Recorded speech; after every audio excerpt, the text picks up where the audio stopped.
Okay, hai. Assalamualaikum. Hari ni saya dekat rumah Rin Rahim. Okay, rumah ni for the first time klien request untuk kita buat deco service. Deco service ataupun styling lah untuk rumah ni. Jom kita tengok. So, bila kita masuk, kita akan pasang wood blind dekat sini, this area. Akan pasang wood blind untuk nampak lebih macam resort style sikit lah. Okay. Lepas tu kita masuk sini. This area is living hall area, di mana akan ada sofa, akan ada dining table dekat sebelah sana. Kita akan collaboration dengan The Goods Interior. The Goods Interior dia yang deliver all the loose furniture. So nanti selepas dia hantar, kita akan buat styling untuk rumah ni. Okay. Dekat belah sini pula akan ada full height curtain and full length curtain. Okay. So, jom kita pergi tengok dekat dapur pula. Another area. Sini pun, dekat all the cabinetry ni semua, kita akan stylingkan lah. Kita akan deco. Dekat open compartment sini. Ini bahagian dapur. Bahagian dapur, kita akan pasangkan wood blind, not wood blind, zebra blind. Kita akan pasangkan. Kenapa kita pilih zebra blind? Kejap lagi saya explain. Okay? And then dekat dapur ni pun kita akan deco-deco sikit lah nanti. Sekarang saya nak tunjuk material selection yang saya dah pilih.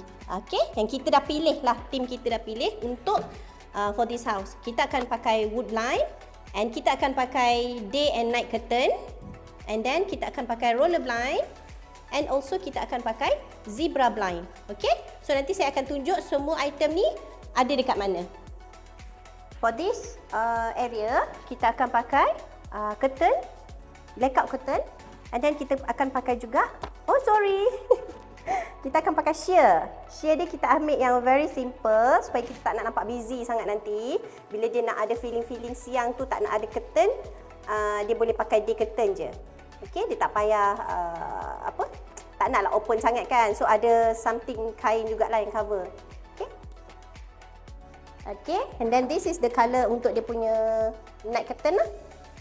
Cantik je. Kenapa kita pilih colour ni? Sebab colour ni dia can blend in dengan semua colour untuk furniture, untuk carpentry, built-in cabinet. So dia nak pakai any kind of colour yang pop up later on untuk dia punya deco item, boleh suit dengan colour ni. Okay? Sebab dia earth tone colour. Untuk dapur, kita pilih pakai zebra blind. Sebab zebra blind ni dia ada tu function di mana bila kita bukan 2, 3. Okey, kalau malam kita boleh jadikan dia tutup lah, tak nampak. Okey, kalau siang kita nak bagi nampak sipi-sipi macam tu pun boleh, nak habis terus macam tu pun boleh.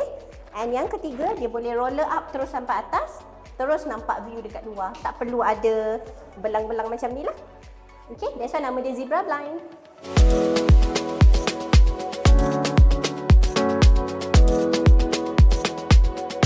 Untuk living hall, kita pun akan provide 2 lighting, left and right. Okay? Styling ni bukannya hanya sekadar deco.